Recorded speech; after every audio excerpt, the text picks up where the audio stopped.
Okay, children.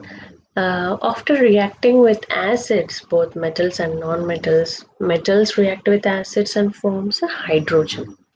Okay, copper do not react with hydrogen, and the non-metals do not react with acids. Now we shall see reaction with bases. Metals usually releases hydrogen gas, like in case of many metals, they react with sodium hydroxide to produce a hydrogen gas. Metals, generally reactions of metals with bases.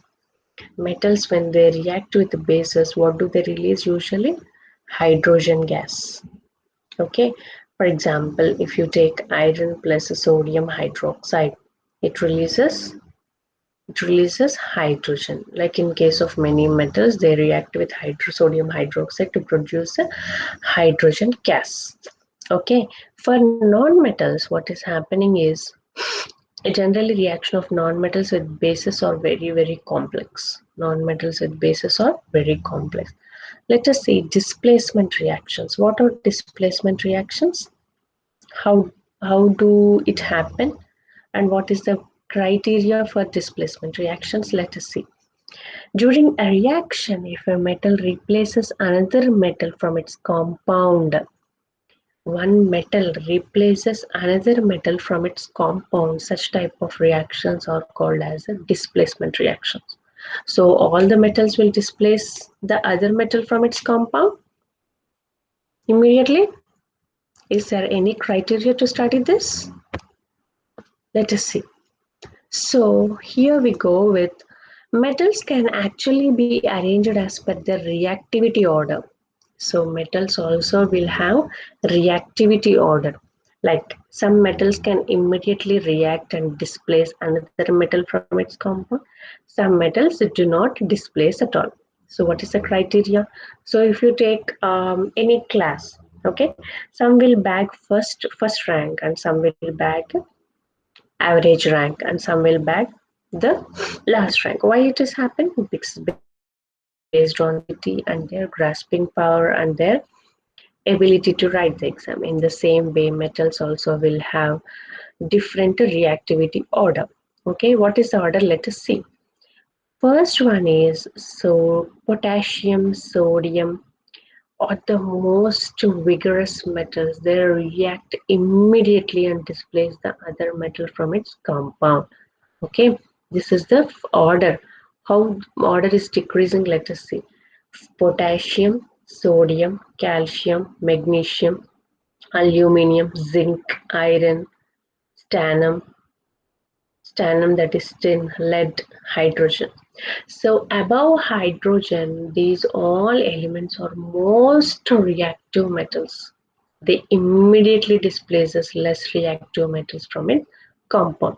That you will study in your higher class, don't worry. Copper, mercury, silver, gold, and platinum. These are less reactive metals. For example, if you take a copper sulfate, Nana, where is copper sulfate located in this? It is below hydrogen or above hydrogen? It is below hydrogen, right?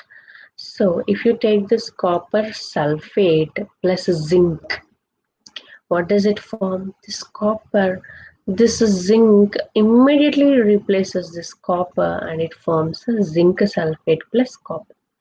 Understood now? This how the most reactive metal displaced the least reactive metal from its compound.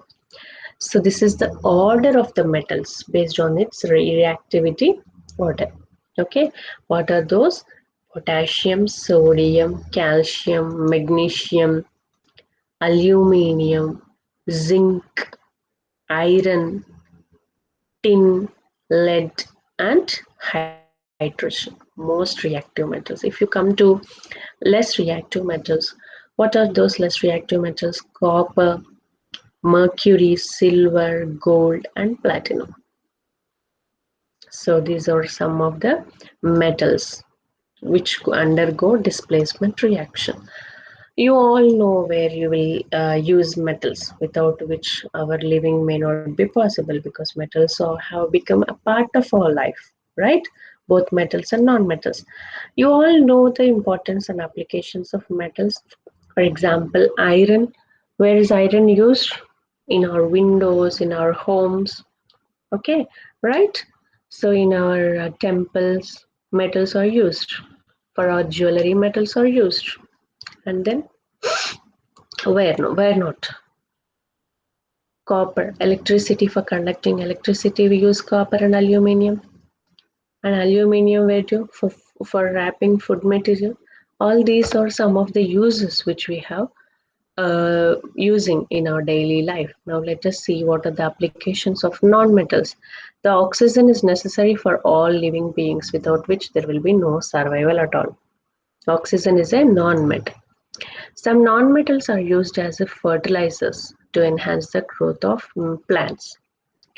Nitrogen, phosphorus, and potassium, NPK, are the non-metals which we have studied in crop production and management. Some nonmetals are used for water purification. Some nonmetals are used as antiseptics. Nonmetals are also used in crackers. Okay, these are some of the uses of non-metals. I hope this lesson will be very interesting and you have understood as well.